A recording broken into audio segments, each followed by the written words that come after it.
What it do, boo-boos? Hope everybody's doing well. We are here for our weekly anchor message where we will be getting our spiritual lessons for the week. So from the wild unknown archetypes, we've got the Queen, followed by the Poet,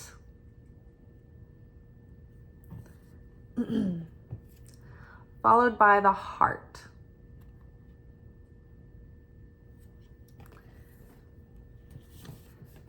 and then underneath Queen, we've got the World, Queen of the World vibes.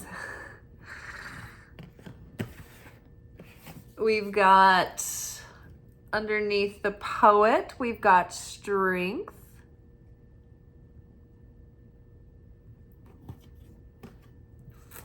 And with the Heart, we have Judgment.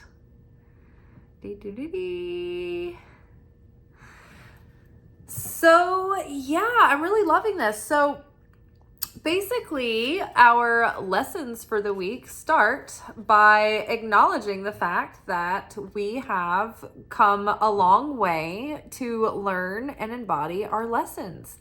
And so the Queen is sovereign, right? We talk a lot about cosmic sovereignty on this channel. And to me, that is having cosmic sovereignty means that you have a level of self-mastery with yourself in the realm of consciousness, thought, in the heart. You have your emotions, you're able to feel them and they can flow freely, but you're not controlled. Your actions aren't necessarily controlled by them. Like, you have possession of yourself. You can choose with clarity before acting. You can pause before acting and wait and observe and ask, right? So we understand at that point, when we're looking at the world around us, it's not happening to us. It's playing out for us in some way. And so it's like at that point, we are self-possessed enough to be a little bit detached as the observer, almost like watching your life as your own favorite show as it's playing out. And so you don't get lost in the drama in first person. Instead, you can be in it a little bit with a little bit of, like, you can be in it, but with a little bit of distance, you know, like when you get really involved in the character in a story, in a movie, or like if you've ever seen Call the Midwife and like 2 minutes in, after the narrator starts talking and the music's playing, you're like, oh my God, you're just like already crying. So, so cosmic sovereignty, it's like you feel, you know, you can feel your feelings, you can see how everything's playing out and kind of how it's maybe related. And even when you can't, you have the self-control to not react without doing so with discernment and free will. And so I think that not many of us on Earth are living in a state of cosmic sovereignty all of the time, but we might have moments where we stroke up against it, and maybe even from there, you know, we can start practicing to be in that place more often. And so I think that we've arrived at some level of this that's significant, because it's like the World card is here with the Queen. And I love this because look at this repetition of form here. We've got the Moon representing the divine feminine and the phases of the maiden, the mother, and the crone, fully self-realized. The World card is the end of the major arcana, the journey of the hero. So in that self-realization, in that path of self-discovery, when you arrive at the World card, it's almost like she has that like spear and scepter kind of thing going on. Like when a queen is coronated, right? They're crowned, they're cloaked, they get their spear and their scepter. And it's like at that moment, they rise above their singular lower self, the self that is consumed with one's own life. And they die to that former personal smaller self. and they have to arise in their coronation. They're like reborn, and they arise as the plural royal we, because at that point they are their personal self, but they're also the higher self. And so the higher self is there as a channel to be of service to the creator and be a representative of God on earth as a channel of the light, as a vessel of the light. And so that the royal has to maintain that integrity, that purity. That's why they can't get emotionally wrapped up in the events that are going on. They have to remain, more neutral and stoic, self-possessed, right? So the world card with the queen, that cosmic sovereignty, that arriving at the end of a major cycle where it's like you've been through each of the phases of the all the corners of the soul, so to speak, of the human psyche. It's like you've been through all of the archetypal lessons at this point that the major arcana takes us through a cycle. And it's not like we're ever like, oh, we've arrived. It's like we're always kind of cycling through these things constantly and all the time. But it's like that we've wrapped up a major cycle of patterns and lessons, and maybe even the way that we've learned lessons. And it's been like for a very long period. And maybe this is a lifelong cycle ending at this point, going forward, like rising up, like almost reborn, like the queen. Oh, back to the queen. So when the queen is then coronated and becomes the higher self, the vessel of the creator, they are an instrument of service. They are an instrument of sharing. And it's about being in service of the greater good and to the unified whole rather than to the self alone. And so as spiritual students, when we perfect the vessel, when we correct our soul, it's for the purpose of like separating from the body consciousness. And now separating from the body consciousness, do you guys remember, if you saw yesterday's weekly energy oracle forecast, the last card that came out was separation. And so we're trying to separate from the body consciousness, the consciousness of the flesh, the consciousness of wanting to receive for the self alone, the consciousness that wants instant gratification, the consciousness that wants what feels good now rather than long-term value and what yields long-term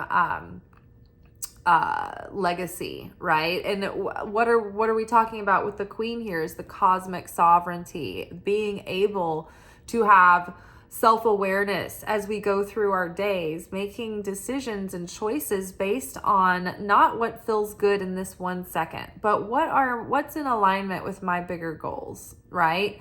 What is going to yield long-term value rather than short-term gratification, right?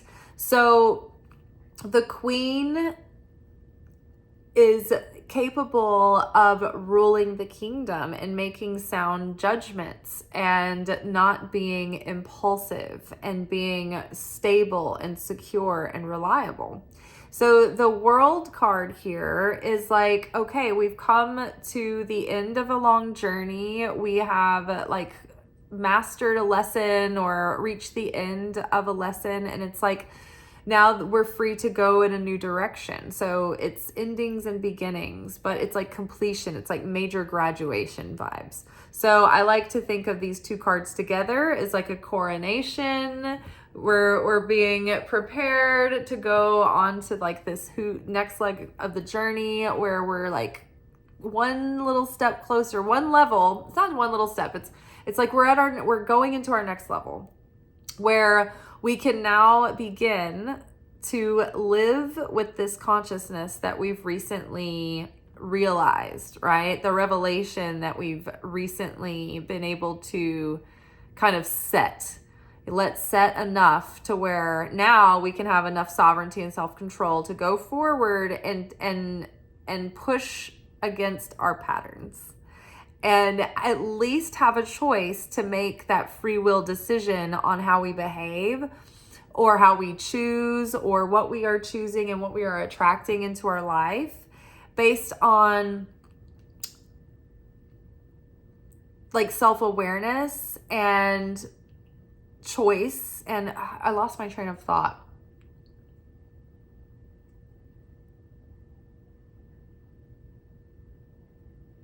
But we're now being able to go forward and consciously co-create and consciously choose how we respond to life rather than being in reactive mode in affect consciousness.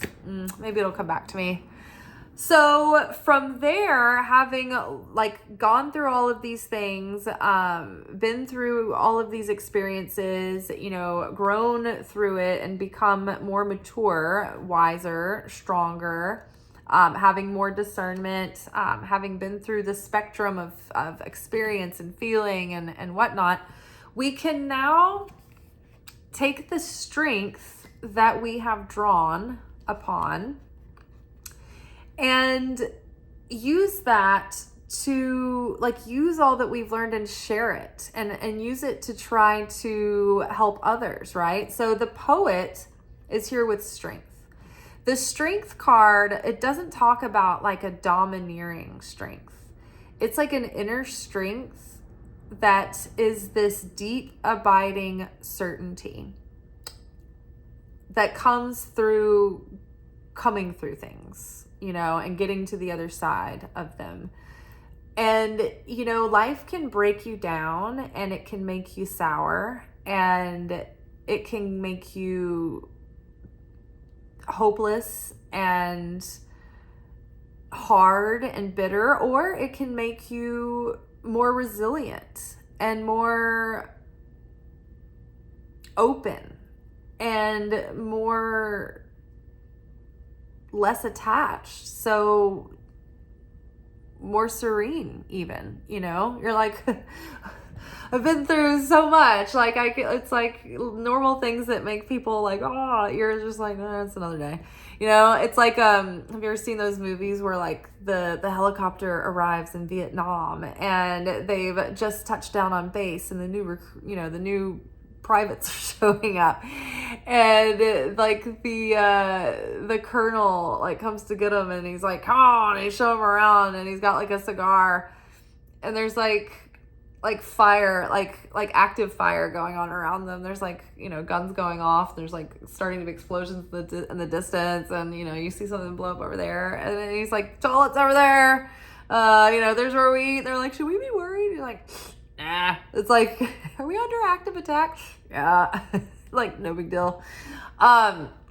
So the poet has like the gift of going through the gamut of experience and feeling it all so poignantly and seeing the beauty in the mundane and in the extraordinary, in the painful and the sweet, right? The poet can appreciate the thorns as well as the bloom and the blossom.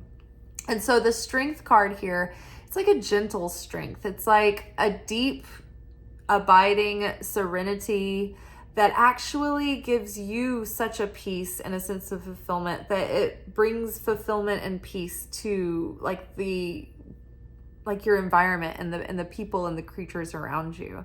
So you see like the little girl is sitting here and her gentleness has been able to tame the beast within herself, so much so that it also tames the beast without. So it's like we tame the beast within, and then that tames it begins to tame the beast without. We have a calming effect on others, or a gentle influence, or we can get through something with grace rather than force.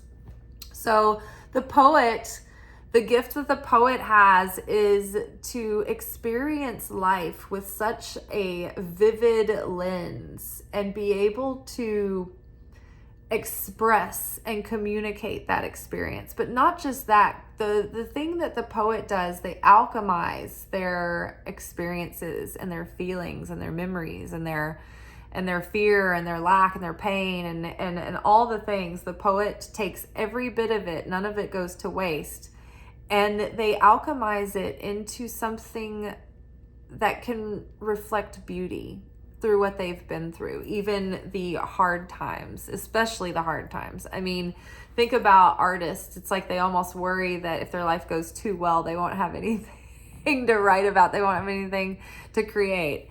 But the poet, what they do is they're so personal that it becomes universal again. I remember one time going to see Lisa Marie Presley play, and she had an album out. She was doing music, and she wrote her own songs. And I can't remember who asked her this, but they were like, they were making a point and asking about, like, if she writes a song generally so that lots of people can relate to it, or if she writes a song personally, and doesn't worry about whether or not it will be too specific.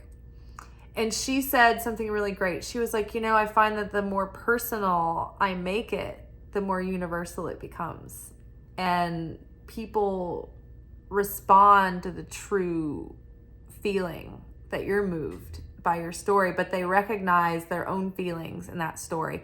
Because when there's like songs or like a movie or a show or something, it's like, even though it's not exactly you or your story, it's like you can feel like what the character's gone through because you've been through something similar, and like that's how you connect. It's like, how musical notes, you're not playing all the same note, right? That doesn't sound good. It just sounds flat. But you have to put notes that are compatible to make chords, and it gives they're close and they relate, but their connectedness gives it a more fuller, richer sound.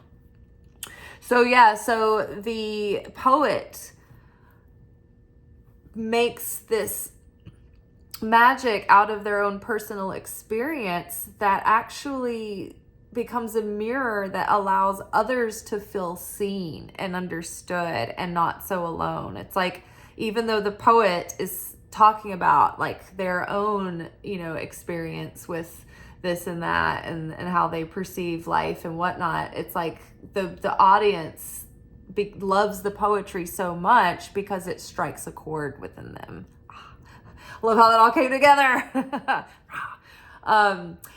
So that is happening here. It's like the lessons that we've learned, the experiences that we've had, they've given us a sense of not only sovereignty and self-control, but it's this kind of strength that creates a sense of security and like peace for others. And also, like, maybe through our experience, it like the way that we can find the beauty in our own life, it helps others find the beauty in their experience too.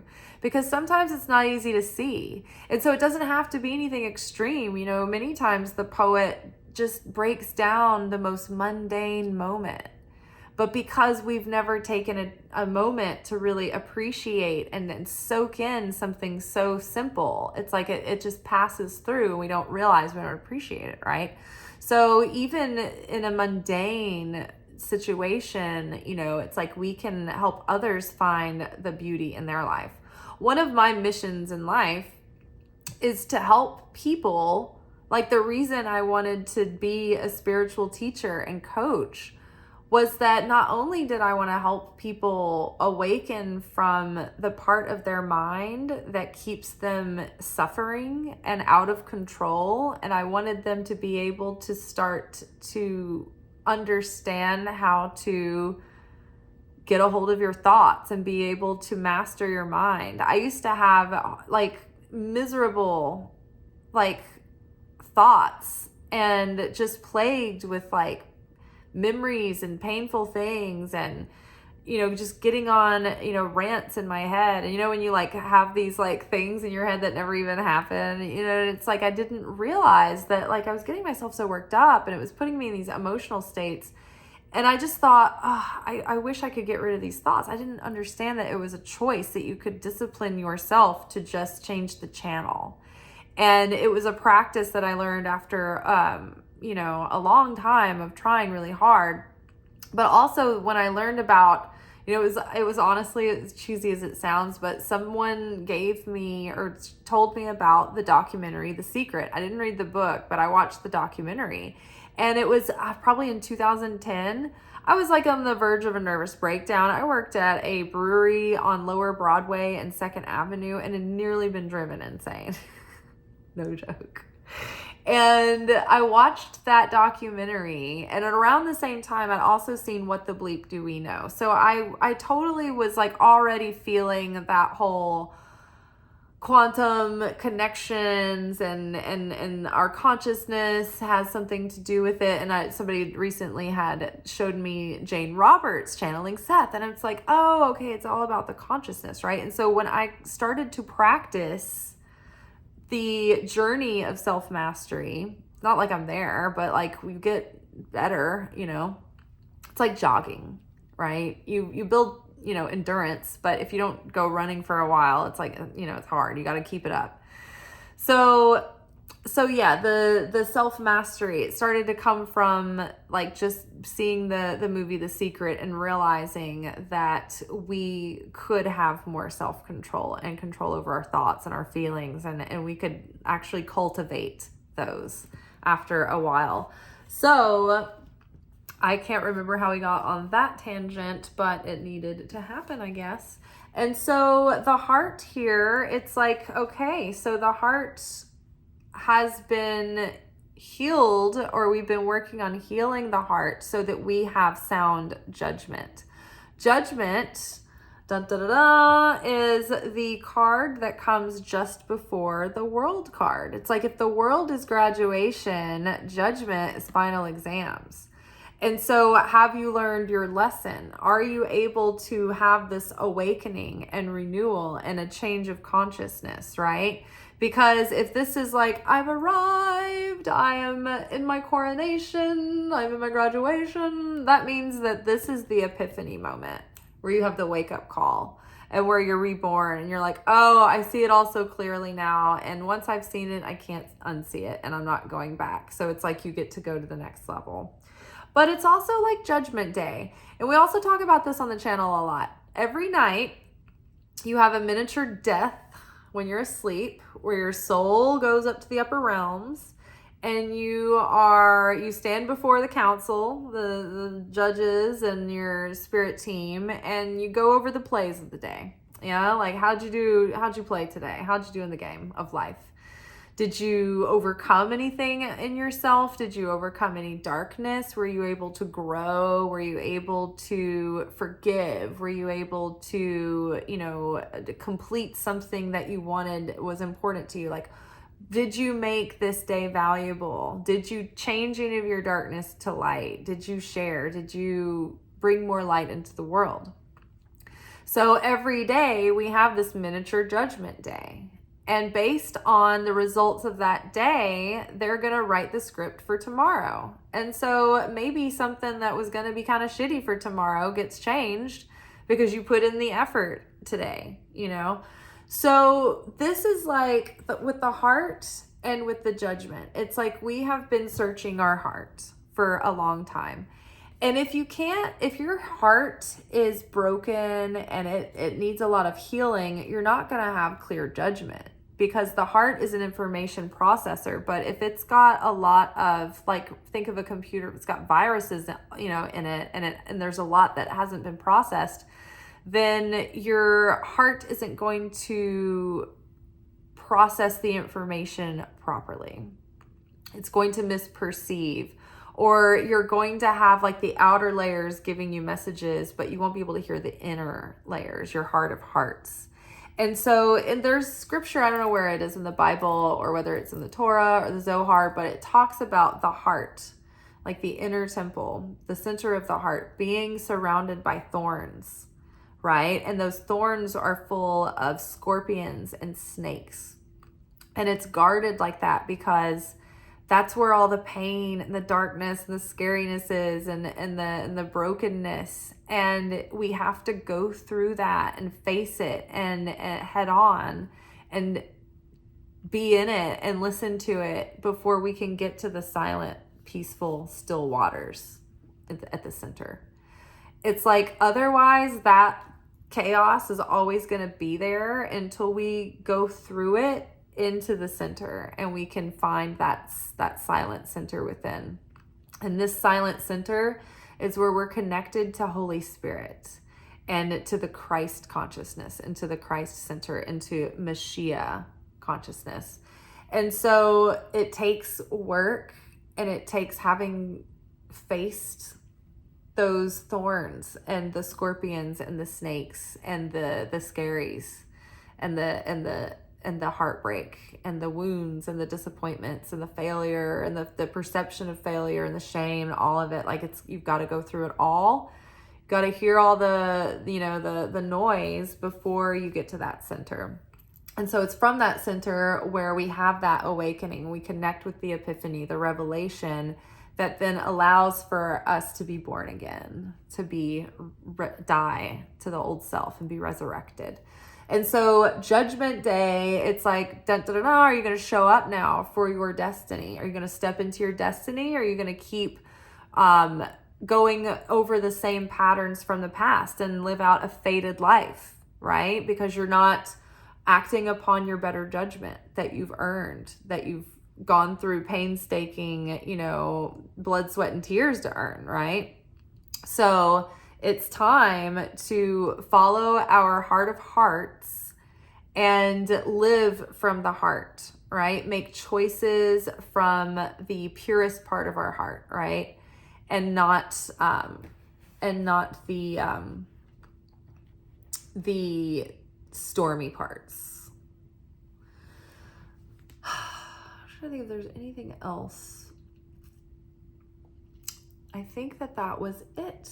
I think we are done, you guys. I think that is really good. I think we're going to be tapping into the deepest part of our heart this week. It's like the heart's going to be speaking to us, and it's going to be the poet. And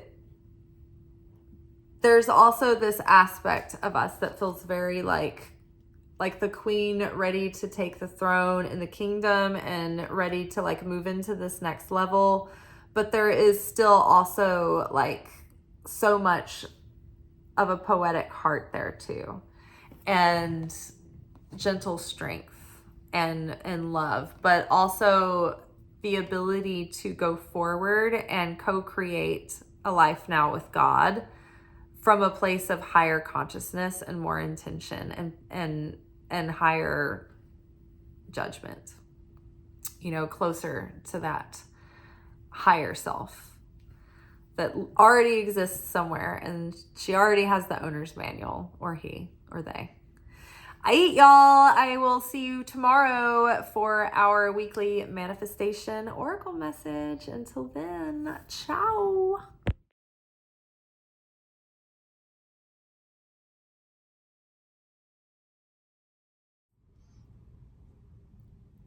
Thank you for watching. If you enjoyed this video and you got something out of it, then please give it a like. Subscribe to the channel. Turn on notifications to be notified of when I drop content. Like the videos, comment, share them. Anything that you do helps these messages get out to other people who need them. So you watching a video and taking an action on it actually makes a positive difference in someone else's life.